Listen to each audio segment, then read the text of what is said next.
Reading ರೂಮ್ಗೆ ಹೋಗಿ ಯಾವುದು ಮ್ಯಾಗ್ಝೈನಲ್ಲಿ ಓದ್ತಿದ್ದೆ, ಅಲ್ಲೊಂದು ಪದ್ಯ ಆಯ್ತು, ಅವ್ರು ಮದುವೆ ಅಂತ ಒಂದು ಪದ್ಯ ಆಯ್ತು ಅವರು. ಅದು ಹೇಗೆ ಶುರು ಆಗುತ್ತೆ ಗೊತ್ತಾ?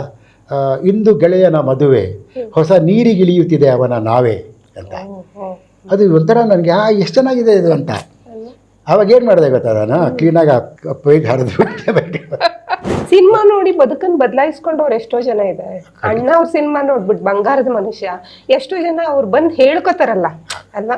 ಅದಕ್ಕೆ ಅತ್ಯಂತ ಪ್ರಭಾವಶಾಲಿ ಮಾಧ್ಯಮ ಸಿನಿಮಾ ಅಂತ ಹೇಳೋದು. ಅವರು ಪಾಠ ಮಾಡಬೇಕಾಗಿದ್ರೆ, ಪದ್ಯ ಮಾಡ್ಬೇಕಾಗಿ ಎಷ್ಟು ಚೆನ್ನಾಗಿ ಮಾಡೋರು ಅಂದರೆ ಮಕ್ಕಳಿಗೆ. ಅಂದರೆ ಆಗಿನ ಕಾಲ ಮೇಷ್ಟ್ಗಳಾಗಿದ್ವಿ ನಾವು ನಿಜವಾಗಿ. ಅವರು ಹೇಳ್ತಾರಲ್ಲ ಟೀಚರ್ಸ್ ಬೈ ಚಾಯ್ಸ್, ಅವರು ಟೀಚರ್ಸ್ ಬೈ ಚಾನ್ಸ್ ಅಲ್ಲ. ಅವರು ನಿಮ್ಮ ಪದ್ಯ ಎಲ್ಲ ಓದಿನಿ ಸರ್, ನನಗೆ ತುಂಬ ಇಷ್ಟ ನೀವು. ಹೌದನೆಯಾ, ಇಲ್ಲಿ ಯಾವ ಪದ್ಯ ಓದಿದ್ದೆ ನೀನು ಅಂತ ಕೇಳಿದ್ರು.